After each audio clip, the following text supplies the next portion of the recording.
Hai murid-murid semua, Assalamualaikum warahmatullahi wabarakatuh dan salam sejahtera. Selamat datang ke unit beruniform Tunas Kadet Remaja Sekolah TKRS.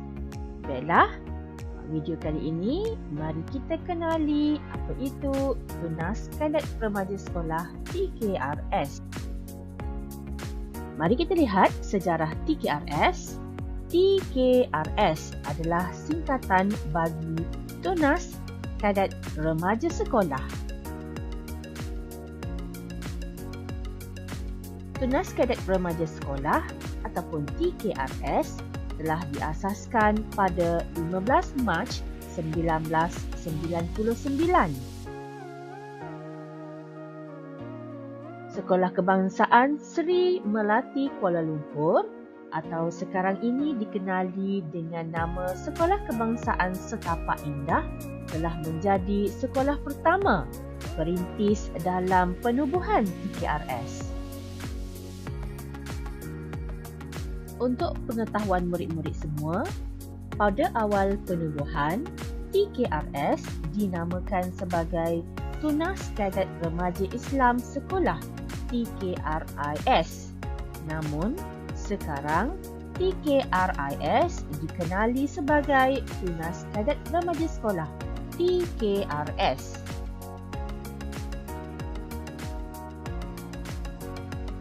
Mari kita lihat siapakah pengasas TKRS. Tunas Kadet Remaja Sekolah TKRS ditubuhkan oleh Encik Wan Muhammad Arifin bin Wan Husin. Penubuhan TKRS adalah khas untuk murid-murid sekolah rendah. Murid-murid semua, pada peringkat sekolah rendah, pertubuhan ini dikenali sebagai Tunas Kadet Remaja Sekolah TKRS, dan pada peringkat sekolah menengah, pertubuhan ini dikenali sebagai Kadet Remaja Sekolah KRS. Cuba murid-murid perhatikan gambar ini.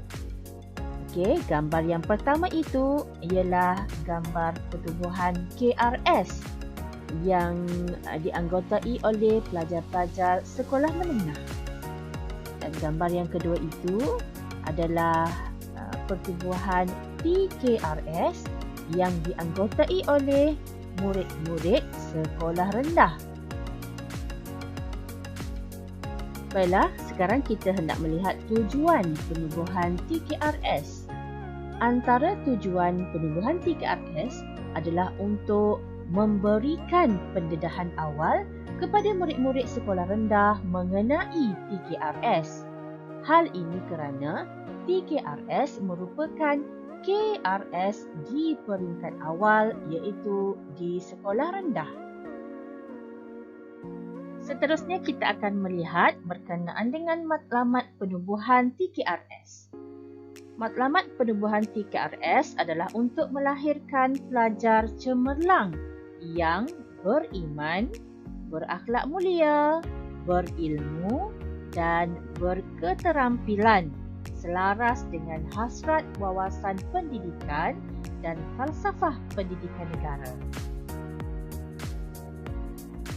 Seterusnya, kita akan melihat objektif penubuhan TKRS. Yang pertama, objektif penubuhan TKRS adalah untuk membina generasi bersemangat patriotik yang cintakan agama, bangsa dan negara. Yang kedua, membentuk generasi yang menjiwai semangat perpaduan, memiliki keterampilan diri, berdaya saing, bersemangat juang, kreatif serta inovatif dalam menghadapi pelbagai cabaran dan dugaan. Seterusnya, objektif penubuhan TKRS yang ketiga ialah membina dan mengembangkan kefahaman, kesedaran dan kepekaan dalam kalangan pelajar mengenai isu-isu semasa serta berkeupayaan mewujudkan integrasi nasional.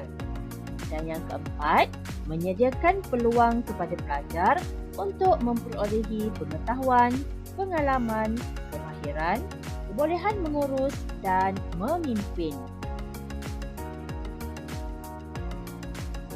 Dalam murid-murid, seterusnya kita akan melihat bidang aktiviti dalam TKRS. Cuba murid-murid perhatikan rajah ini. Okey, bidang aktiviti TKRS terdiri daripada 5 bidang. Yang pertama dan yang paling utama ialah bidang disiplin dan kerohanian. Kemudian diikuti oleh 4 bidang yang lain, iaitu keusahawanan, khidmat masyarakat, ketahanan diri dan kebudayaan, dan alam sekitar. Kelima-lima bidang ini mempunyai aktiviti-aktiviti yang tersendiri yang murid-murid akan jalani semasa dalam sesi pertemuan ataupun perjumpaan TKRS di sekolah. Okey, baiklah murid-murid, seterusnya kita akan melihat kurikulum TKRS. Okey, kurikulum ini merujuk kepada panduan. Okey, ia boleh dijadikan sebagai panduan untuk kita melaksanakan aktiviti dalam setiap perjumpaan unit beruniform TKRS. Okay, kurikulum TKRS terbahagi kepada 2, iaitu kurikulum TKRS teras dan kurikulum TKRS umum ataupun elektif. Okey, mari kita lihat kurikulum TKRS teras. Okey, kurikulum TKRS teras mempunyai 3 perkara. Yang pertama, pendidikan kerohanian ataupun moral. Ini lebih kepada aktiviti berbentuk pendidikan keagamaan. Okey.